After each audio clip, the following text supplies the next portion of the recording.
All right, I'm not gonna lie. This one is a bit of a drop off from the last episode of Gravity Falls that we just visited. In this one, I'm going to be going over Gravity Falls Season 1, Episode 13. Boss Mabel is the title. And I'll break it down a little bit, kind of quick bullet points on what happened in the episode, and then I'll give my thoughts on it. But this might be a shorter one because honestly, guys, I feel like this episode was kind of it felt like more of like a filler type of episode. I feel like it didn't really have a lot of the same depth as previous ones that we've seen already. And it just kind of wasn't, I don't know, I'm not going to get too far ahead of myself. Actually, I'll just start breaking it down. So in this episode, Mabel sees the way Stan runs the Mystery Shack, and she raises her concerns. She doesn't like the way he treats the employees. She doesn't like the way he scams tourists and upcharges everything. He's basically Mr. Krabs in human form. So she voices her concerns, and this leads to kind of a bet between Stan and Mabel that okay, if you think you could run it better, why don't you run it better? If you make more money than me in 48 hours, I'll let you be boss of the shack for the rest of the summer. And if Stan wins, Mabel will have to wear a shirt that says loser on it. So not the highest stakes because I feel like, nobody really sees Mabel running the shack for an entire summer. But it happens nonetheless. So in the meantime, Stan goes on a game show that they showed at the beginning of the episode called Money Wheel, I believe it's called. Basically, not Price is Right. I'm sorry, what am I thinking of? Wheel of Fortune. So he goes on there and he tries to win some money. And he turns out to be really good at it because he's, a scumbag. So he's pretty good at winning money. They have a really funny scene too where they're doing all the auditions, and obviously with that many people it's hard to get in, but they see how much of a scumbag and how much of a degenerate Stan is, so they they literally use those words, I think, like verbatim, and they bring him on. So I thought that was really funny because it just kind of shows you what those type of shows look for. Another interesting point I want to point out before I get too further ahead was that, Stan is telling them, because Dipper also raised some concerns about like how all this stuff is fake. And he's like, but I run into weird shit in the woods every day.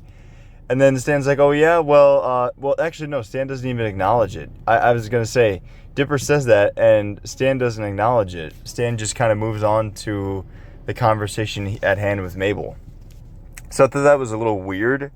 I don't know if that was like intentional or if it was just like a mistake that they made in the editing room, or like they just forgot to write lines or something. I don't know. But it just, like, I thought that was super, super weird. And if you guys have seen this episode, maybe you agree with me. Maybe you can let me know down below. But yeah, I don't know. I found it to be quite odd. I was like, okay. I mean, he was talking directly to Stan. He wasn't just like saying it in general. So I don't know.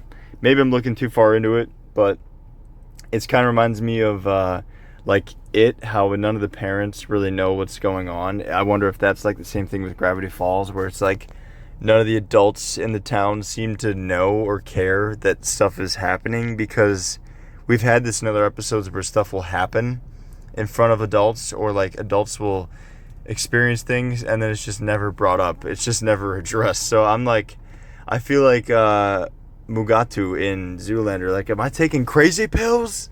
Is nobody seeing this?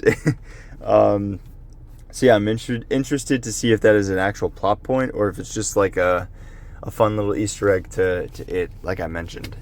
But yeah, episode goes on. Mabel runs the shack. She starts off very lenient, just letting everyone take the day off with pay, like Wendy.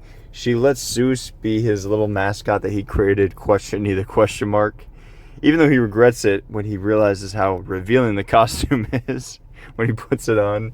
So yeah, he's very insecure about that.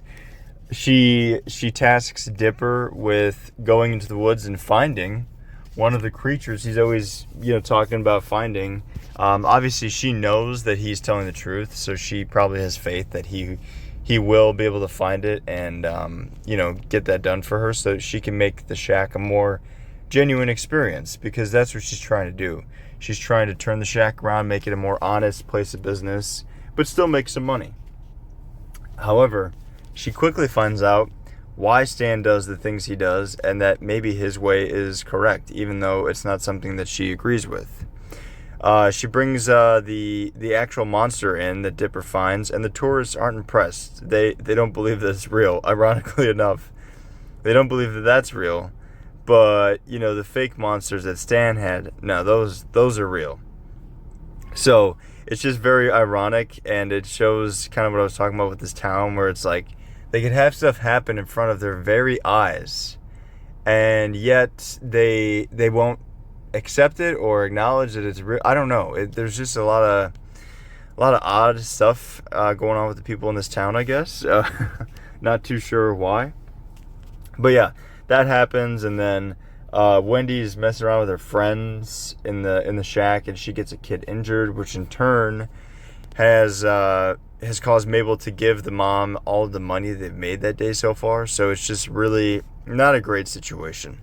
And by the end of the episode, Mabel comes to find out that, maybe Stan has a point and a reason for doing the things that he does. And maybe, his way isn't as bad as she initially thought. Because looking in, grass is always greener. It's always easier to say, like, well, this is wrong and this is why. But more often than not, if the person's a good person, they usually have a reason for doing that thing. So I kind of did like that aspect of it. I thought it showed, like, it's not always easy being the boss, and doing the hard thing isn't always easy. So I like that part of it. And things aren't looking good for Mabel. It's looking like she's going to have to wear the loser sweater all summer, or shirt, all summer. Until Stan is on that game show, killing it, winning $300,000, until he's offered to risk it all for the bonus word. And knowing Stan at this point, he's going to risk it. And he does risk it. And he loses it all. And honestly, I don't even think I could be mad at him, because I would probably be doing the same thing. I'm not going to lie.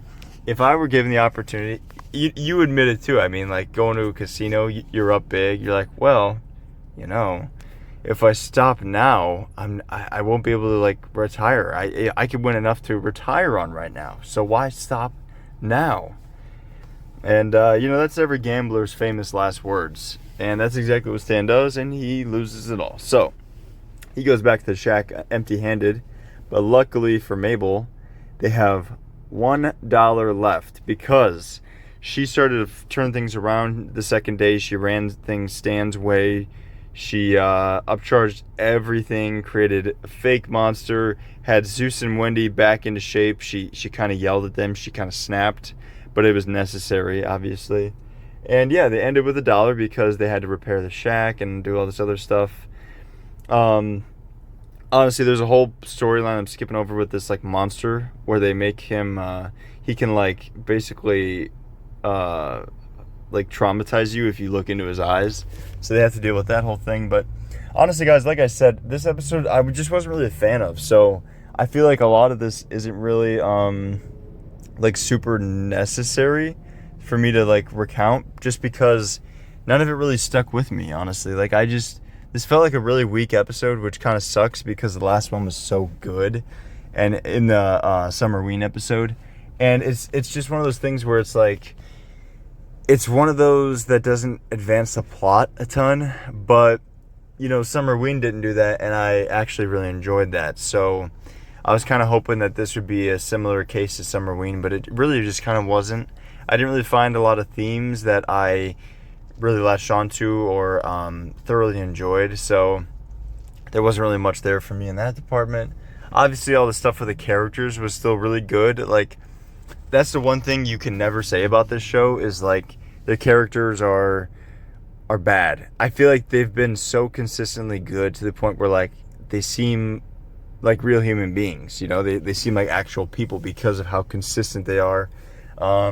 Their choices are always consistent and make sense. They're always funny. They're always, like, they have great dynamics, especially, obviously, Dipper and Mabel, but also Zeus and Wendy are really fun to be around, especially because sometimes they're not always around in the episodes. So I really like seeing them. Don't get me wrong, this show is amazing. So this episode is still a good episode. It's just kind of disappointing And I think it's especially because Summerween was like one of my favorites, if not my favorite so far. So going from that to this was just kind of rough for me personally. So I don't know. I didn't really enjoy this one too much.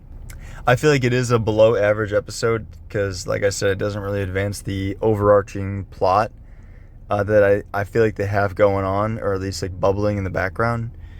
And it didn't really do anything for me in terms of like, impressing me or blowing me away with anything else. So I think I'm going to have to give this one a 2, honestly, which kind of sucks. I think this is the first one I've rated like this low.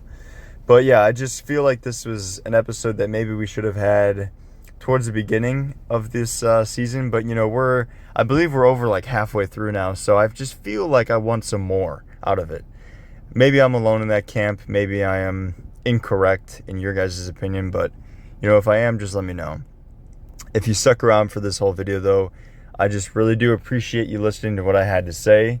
I appreciate if you could like and subscribe, and I will be back in the next one with episode 14. So be on the lookout for that. I'll try to pump these out as quick as I can. Like I said, I've been trying to do my best with the YouTube uploading schedule, so hopefully it's good enough for you guys. But yeah, I will see you in the next one.